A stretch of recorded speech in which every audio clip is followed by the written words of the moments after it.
Hola, bienvenidos una vez más a un podcast de la Sociedad Ecuatoriana de Cardiología, Núcleo Azuay. Soy el doctor Juan Bravo Sánchez, cardiólogo clínico, miembro activo de la Sociedad Ecuatoriana de Cardiología. Hoy nos acompaña la doctora Jessica Coronel, pediatra, cardióloga pediatra, ecocardiografista pediátrica y fetal. En ocasiones anteriores hemos hablado ya de muerte súbita, arritmias, falla cardíaca, pero mucha de la historia cardiovascular comienza incluso antes del nacimiento. Hola Juan, qué gusto compartir temas de cardiología pediátrica en la sociedad, tanto de cardiopatías congénitas, arritmias y qué pasa con el corazón de los niños incluso antes del nacimiento. Cuando nosotros pensamos en cardiología, generalmente se nos viene a la mente hipertensión arterial, insuficiencia cardíaca, arritmias, ¿sí? ¿Qué tan diferente es la cardiología pediátrica a la que hacemos los cardiólogos de adultos? Sí, si bien es cierto, también vemos enfermedades relacionadas con las del adulto, como hipertensión arterial, a un niño le puede dar un infarto, pero en cardiopatía congénita, en cardiología pediátrica, nos enfocamos más en cardiopatías congénitas, es decir, enfermedades desde el nacimiento. Sin embargo, también tenemos arritmias y también todas las enfermedades que son heredadas. Ahora, la cardiología pediátrica no es algo nuevo, ¿no? Lleva su tiempo, vamos escuchando ya mucho tiempo. ¿Tú cuál piensas que ha sido uno de los avances más importantes en estos últimos años sobre cardiología pediátrica? El diagnóstico prenatal es muy importante porque podemos saber qué cardiopatía congénita puede tener ya un bebé desde el embarazo. Esto nos sirve para poder recibir al bebé, acompañar a los padres, también informar al cirujano ante qué se está enfrentando en el momento del nacimiento, qué cirugía, qué procedimiento o intervencionismo se puede realizar.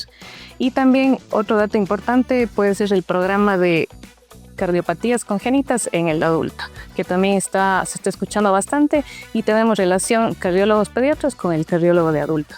Exacto, y por ahí va mi pregunta ahora, porque nosotros, a ver, tus pacientes en algún momento van a llegar a ser mis pacientes, porque nosotros comenzamos a ver el paciente de cardiopatía congénita del adulto, pero cada vez estamos viendo más de este tipo de pacientes. ¿Por qué? Es verdad, cada vez llegan adultos con cardiopatías congénitas y es importante por la detección temprana. Como te decía previamente, por ejemplo, tenemos varios filtros de detección de cardiopatías congénitas. El primero que es el de cardiopatías o cardiología fetal. Nosotros podemos ya detectar cardiopatías congénitas en el embarazo desde las 18 a las 24 semanas de gestación. Si es que no contamos como no en todo lado tenemos un cardiólogo pediatra fetal, tenemos otro filtro que es el tamizaje cardiológico. En el momento del nacimiento, después de las 24 horas de vida, nosotros ya podemos saber si un paciente tiene algún tipo de cardiopatía mediante el método de saturación, oximetría de pulso. Entonces detectamos alguna cardiopatía que pone en riesgo la vida del recién nacido. Sin embargo, si no se realizó un eco fetal, no se realizó el tamizaje cardiológico del recién nacido, es importante los controles con su médico de cabecera o el pediatra. Este ya va a detectar diferentes signos o síntomas o la mamá le va a decir al médico que presenta cianosis, dificultades respiratorias, no gana peso. Entonces ya nos refieren al cardiólogo pediatra para poder detectar las cardiopatías. Entonces, como tenemos varios momentos en los que se puede diagnosticar la cardiopatía congénita, tenemos mayor diagnóstico, se realiza el tratamiento oportuno y se corrige a tiempo, entonces tenemos mayor cantidad de adultos con cardiopatías congénitas que se han corregido oportunamente. Perfecto y fenomenal, porque antes estos pacientes no llegaban al cardiólogo del adulto. Ahora, una vez ha recibido el tratamiento el paciente, tratamiento médico, tratamiento intervencionista o quirúrgico, o sea, el que le toque, ¿cuál crees tú que son las complicaciones más frecuentes que podemos ver en el paciente que ya recibió conducta en base a su patología? En forma general, primero debemos detectar el tipo de cardiopatía que tiene el paciente. De acuerdo a eso, derivamos o sabemos si necesita intervención, cirugía. tratamiento médico o a veces solo seguimiento. Después de eso, vemos el control si es que se quedó con alguna lesión residual o algún problema después de la cirugía. Entonces, en forma general, las complicaciones que puede presentar de acuerdo al tipo de cardiopatía pueden ser arritmias cardíacas, alguna disfunción ventricular, alguna insuficiencia, estenosis de sus válvulas, o también vigilamos que no tenga endocarditis. Y es importante el seguimiento. Es un paciente que tiene que tener seguimiento hasta que cumple el límite que le dé el cardiólogo pediatra y luego con el cardiólogo del adulto por el resto de la vida, y estar nosotros muy atentos a cualquier signo ante complicaciones que se puedan presentar. Ahora, hay una duda muy importante que el común de la gente tiene, incluso nosotros los cardiólogos, es algunos términos que yo pienso que hay que aclararlos, ¿no? Como es el de cardiopatía congénita curada. ¿Ahí existe ese término? ¿Está correcto usar que un paciente que tiene una cardiopatía congénita y se curó? ¿Qué me puedes comentar? Más que utilizar el término curada, utilizamos cardiopatía congénita corregida, que sea de cualquier método que utilizamos de acuerdo a la cardiopatía. Y es bueno aclarar estos temas porque utilizamos en diferentes partes de la medicina. Muchos de los pacientes dicen asma curada, hipertensión arterial curada. Sin embargo, son patologías crónicas que sabemos que no se curan, sino nada más se controla. Entonces, de igual forma, cardiopatías congénitas utilizaríamos también el término de corregida. Y otro término, yo pienso que es el día a día de tu consulta, y es el soplo. No solo te va a venir el padre de familia, sino el médico derivador, que te va a derivar por soplo, que tenía... Yo he escuchado en la consulta que el soplo es porque se cerró una vena. ¿Qué me puedes comentar sobre eso? Ya, es un término, como dices, que lo vemos todos los días en la consulta y vale la pena aclarar tanto para los familiares y también para los médicos que nos derivan, porque es bueno ampliar este término. Primero, que el soplo es uno de los motivos de consulta más frecuentes en cardiología pediátrica, y nos llegan con términos del mismo médico referido que el soplo se produce por una venita que no se cerró. Sin embargo, el soplo se puede diferenciar en un soplo benigno, fisiológico, que desaparece y que no nos produce ningún signo ni síntoma, y el soplo patológico, que es porque se alteró algo en la formación del corazón del bebé. El término de venita se refiere sobre todo al cierre del conducto arterioso, pero también debemos tomar en cuenta que hay otras estructuras que no se forman bien. Falta de cierre de algunas paredes, alguna válvula que no se formó adecuadamente, y también el llamado conducto arterioso que no se cerró. Entonces, vale la pena aclarar para los médicos que refieren que no se centren solo en ese término, sino en forma general en una falta o alguna alteración en la estructura del corazón. Y va a producir los diferentes signos y síntomas por los que nos van a derivar a nosotros de cardiología pediátrica. Perfecto. Increíble la explicación. Ahora, otro tema importante es las arritmias. Nosotros pensamos que las arritmias eran clásicas del adulto mayor, ¿no? Pero vemos pacientes jóvenes, pacientes pediátricos con arritmias. ¿Qué ocurre en los niños, en los pacientes pediátricos con arritmias? Sí, igual como comentas, es más frecuente en pacientes adultos. Sin embargo, hay una cantidad de ciertos pacientes pediátricos que presentan arritmias. Una de ellas, la taquicardia supraventricular. También tenemos el Wolff-Parkinson-White. Muchas de ellas también son hereditarias y vale la pena el estudio de esto porque puede producir muerte súbita.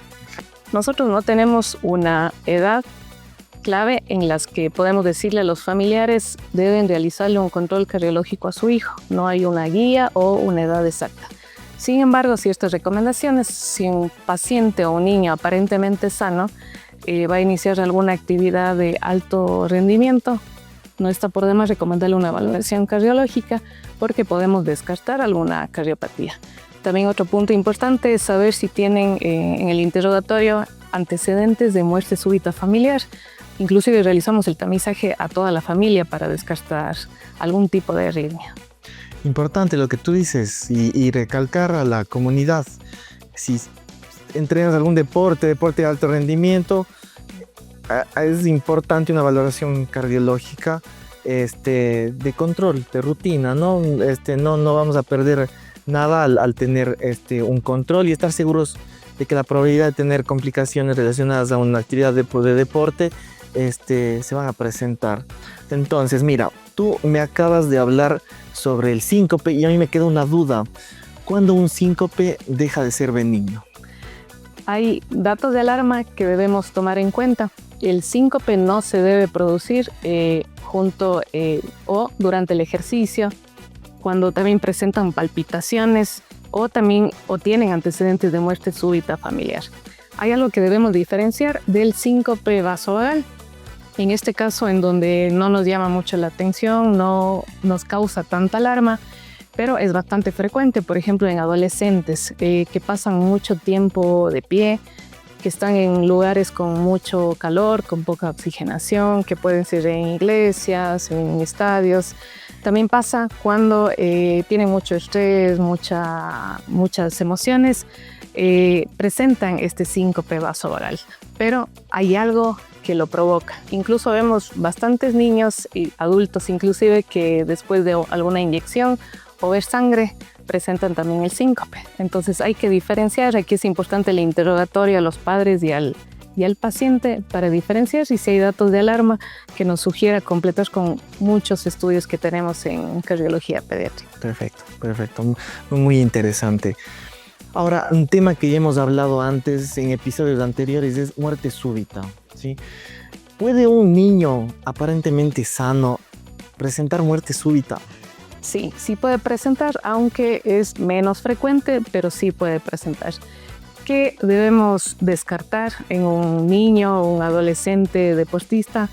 Miocardiopatías, que es una alteración del músculo cardíaco en donde no permite bombear sangre y al resto de órganos. Entonces puede producir síncope, desmayo y muerte súbita.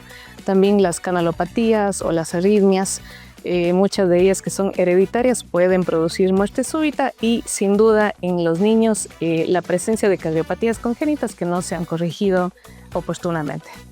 Ahora, ¿qué signos de alarma tienen que estar atentos los padres y los médicos tratantes, los pediatras de estos niños? Sin duda el control pediátrico no puede faltar en ningún niño. Sin embargo, cuando ya son más grandes ya no acuden al pediatra, entonces van a presentar diferentes signos y síntomas. Un niño definitivamente no se puede desmayar, presentar cianosis o coloración azul de los dedos, de los labios, cansancio, que un niño se empiece a cansar y previamente no era así, era más activo. También que tenga poca ganancia de peso, de talla. Esos son datos de alarma que nos hacen pensar que algo no está bien, que algo está pasando, y en la consulta, por lo que nos derivan más, que es el soplo cardíaco. Perfecto. Un tema muy interesante, muy largo, muy extenso. Creo que nos quedamos un poco cortos de tiempo, tenemos un montón para hablar. Y es un tema que no es tan conocido, sí, que yo pienso que debe haber mucha más divulgación científica, mucha más divulgación a la población en general, a la comunidad médica, al pediatra, al médico general, que es el que está en contacto, y son los que nos derivan este tipo de pacientes. ¿Qué mensaje final tú nos puedes dar sobre la cardiología pediátrica? Bien, en términos generales, no debemos dejar pasar ningún signo, síntoma. En el momento del diagnóstico de un soplo, recordemos que todo soplo merece un estudio, y mucho más si se suma otros signos y síntomas que ya comentamos. Debemos recordar también que la idea de la cardiopatía congénita del adulto no es solo la supervivencia de la gente, sino también darles un buen estilo de vida, una buena calidad de vida durante los años después de la corrección quirúrgica o el procedimiento que se le haya realizado. Perfecto. Muchas gracias, doctora. Muchas gracias, amigos. Este ha sido un podcast más de la Sociedad Ecuatoriana de Cardiología. Si tienen alguna inquietud, no duden en dejarnos comentarios en todas nuestras redes.